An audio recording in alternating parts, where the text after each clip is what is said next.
and he does have that Lantern. We actually talked to him yesterday. He thinks Lantern is the best Pokemon in Open Great League right now. I thought that was the case at the World Championships, but there was a switch up in Adventures Abound where Spark generates less energy now, but it does more damage, and it really has not affected the Spark Lantern at all. But like you mentioned, there's no Water Gun Lantern, which was so tough for S. James in that last matchup versus King Alexander. But for NiteTimeClasher, as we break down these two teams, the Spark Lantern is looking pretty good still. Yes, it's worse against that Shadow Gligar, but you can still battle back with Surf. Yeah, it is going to be a little bit worse than the SJAMESP, but still being very strong. I do think, though, SJAMESP will be having a better handle on the Spark Lantern instead. We're going to see how that plays out. We're getting to the first game here of this loser finals. It's going to be Frostlass into Metagym, a fantastic lead for SJAMESP. Frostlass has looked so good in Peoria so far, and now the Lantern is going to be that safe swap. There's no clear answer because there is no Shadow Gligar on the team for S. James, so you're just staying in, you're enduring the Surf. Maybe you'll throw a Shadow Ball. No, actually just decided to soak up that damage and then swap into Umbreon, which is a great answer to that Lantern that is a little bit damaged. Yeah, SJC struggling a little bit with the Water Gun Lantern. Let's see if he's able to handle the Spark Lantern. So far, this Lantern is looking super strong into SJAMESP's team too, not bringing either Ground type nor the Lickitung. So really, these are the three worst matchups SJAMES could have brought up into this Lantern. So Lantern looking super strong for NiteTimeClasher. Umbreon, though, super bulky and typically able to win in even shield situations. One thing that I've seen often in Umbreon in particular is that trainers will get up to double foul play energy and then absorb an attack, and that actually doesn't give you the opportunity to get the proper turn alignment that you need, because then you over farm energy to 100. So I want to see if S. James actually throws this foul play first as the Thunderbolt goes through, and at this point the Lantern is low, so you do want to farm a little bit before the Surf. That was fantastic timing there, and now this will knock out the Lantern. It actually picks up a Protect Shield here, but almost at the next Surf, but almost at the next foul play as well, but you get to that Surf first. This is a big shield from NiteTimeClasher. NiteTimeClasher doesn't know the exact backline of SJAMESP, but he is making a prediction. And if he just gives up alignment, SJAMES actually giving up alignment. This is actually huge because now you don't have to worry about that Metagym locked in. Doesn't get the Surf though. But gets a full countdown. And NiteTimeClasher is actually running the Dynamic Punch Metagym, so he's actually in a pretty tough spot. And here comes the combo play of the Shadow Ball. You have to shield here. You're gonna get the last Protect Shield of the game unless you think it's a bait. No, the last Protect Shield of the game, you have to swap out into your Shadow Lone Sandslash. And yes, you can get a full Shadow Claw down, but you're gonna have to take a Shadow Ball. So you can't Shadow Claw down. It is the Powder Snow variant, yes! Yeah, so you have to go for a Drill Run. This is actually terrible, and it's a no Protect Shield, but you're just giving a ramp, you're just giving a runway for this Metachamp to just get energy. At least it's gonna probably get energy capped.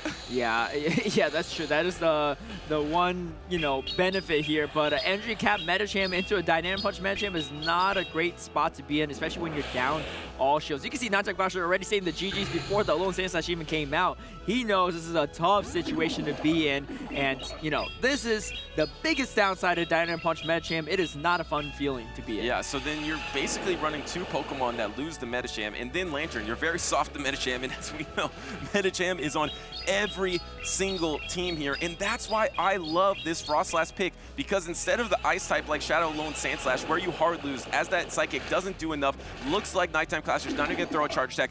S. James from the 0-3 in that last set flips up the momentum, takes game number 1 of the series versus NiteTimeClasher. He needed that win for sure. Really get back and warmed up. You can see he was probably a little discouraged after that tough matchup against King Alexander, but he needs to get 2 more wins for that rematch to get back to that grand finals. He is 1 game closer to that. Yeah, and in this situation, I talked about it just now, but Frostlass being so much better than Shadow Lone Sandslash versus Metacham is just huge. And you see this in the back line. There's Metachams on both teams. There's 2 Ice types on both teams, but one takes double super effective from counters and one single resisted. And this was crucial to get that last Protect Shield out of the game. And then, yes, now the Shadow Lone Sandslash has come in, and then you just give a runway to your own Metacham. Yeah, it was, Alone Sanchez forced to throw, couldn't even get the Shadow Call down. Would have been a little bit better of a play, but unfortunately not able to do it. So really great stuff from SJAMESP in that first game, as both trainers are already getting their way into game number 2, and they're ready to go. They're wasting no time. Double switches because both the timers are down. So we don't know what the leads were. Can we see if there's any health loss? There's a health loss on the Metacham. Yeah, so it looks like Metacham probably won the lead on NiteTimeClasher, and then SJAMES safe swapped his own Metacham, and then in response, NiteTimeClasher brought in his Lantern. Yeah, and this Lantern is proving to be a problem for SJAMESP. SJAMESP really not bringing the ground types at all, really just saying, you know what, I'm just going to play out these neutral matchups instead. I mean, Frostlass is not amazing into Lantern, but it still can hit hard with the Shadow Ball, so it has some play. It doesn't get completely walled off. And it worked really well for SJAMES in game number 1. Let's see if it works out for game number 2. It looks like the Surf is going to be reached, though. NiteTimeClasher has the chance to win switch advantage. Is that going to be what he's going to do? And no, SJAMES is going to preserve that. So I think it was probably a Frostlass lead into a Metacham, if I'm not mistaken. Yeah, I think that's right. And then you safe swap your own Metacham, and now this Metacham did win the alignment because you used 2 Protect Shields against that Lantern. NiteTimeClasher only used 1, but now you get this Psychic off, and there is no Protect Shield from NiteTimeClasher, and gets the counter down here, but the Frostlass can soak all of this energy because there is no Psychic. It is Ice Punch, Dynamic Punch, and yes, the Shadow Lowland Sand Slash in this situation is stronger because against the Umbreon, it won't be resisted on its fast attack. And a swap!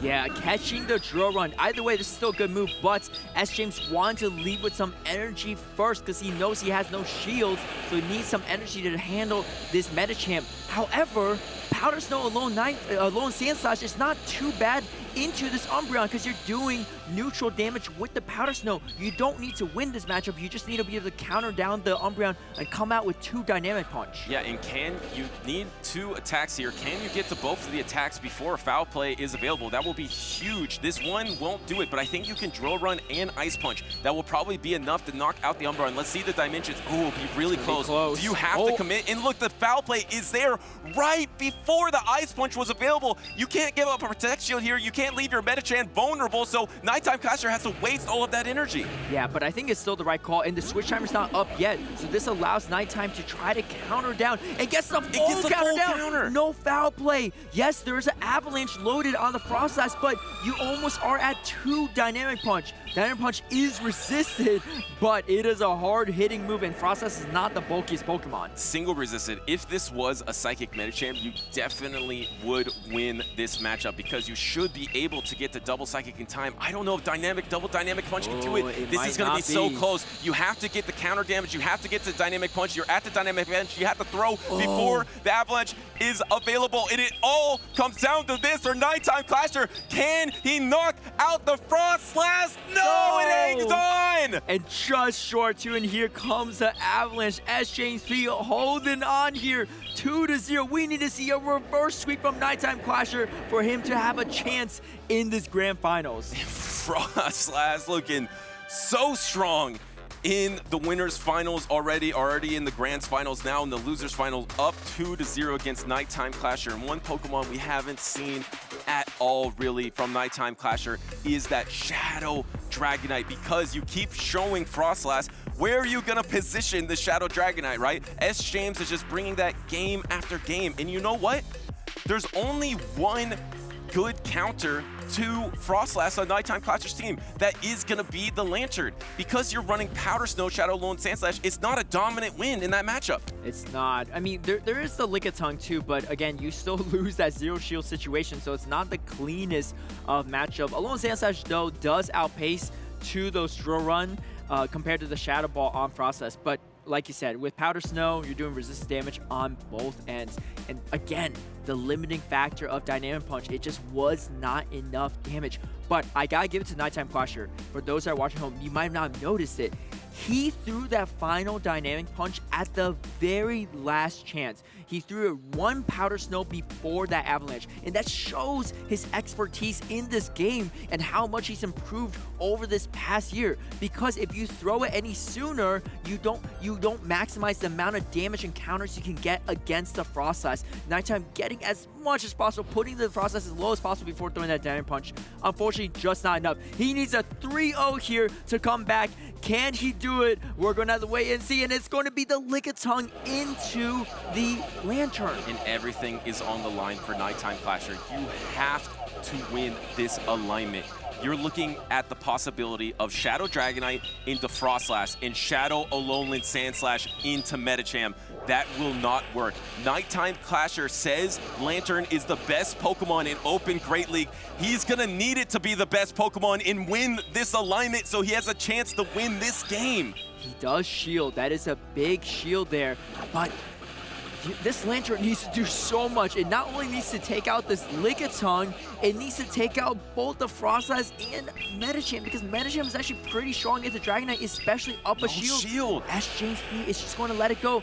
Knows that he survives. Oh, and swapping in the Medicham, banking the energy. And now NiteTime is in an interesting position. Because you can't swap. Yeah, you can't swap. You don't want to shield the Ice Punch. You're down a shield. You're down energy. You can't come into Shadow Dragonite, which is quote-unquote your Medicham counter, but you can't do it because you'll get one hit knocked out by the Ice Punch. So you're forced to stay in here and absorb this Psychic, but this is okay still. Yep. You can just let the Lantern go down, and now this Medicham is a little more energy dry. It's more manageable for that Shadow Dragonite, but it's still gonna be tough because the Medicham will outpace. The Medicham is, but this energy from Dragonite is still going to be pretty valuable because one Drill Run is not enough to take out the Frost Slash. You do need to tag team it a little bit, throw some additional damage from Dragonite.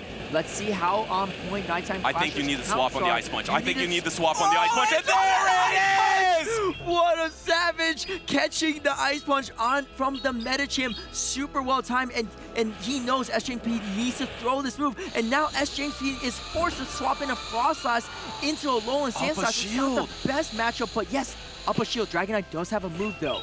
Yes, but it's up a Protect Shield, lets the first one go. Is Shadow Alolan Sandslash in range of Shadow Ball?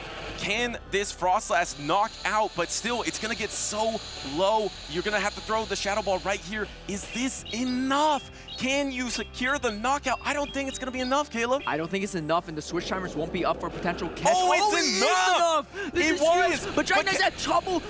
Dragon Claw, I think. Oh, SJAMESP shields! But you have to. Oh no, Lickitung has energy though. This is gonna be a tough situation. But you have to Dragon Breath down. You have to Dragon Breath down. You have to Dragon Breath. No! But the Avalanche is available, and that means SJAMESP was able to 3-0 NiteTimeClasher to go on to the grand finals for a rematch against King Alexander.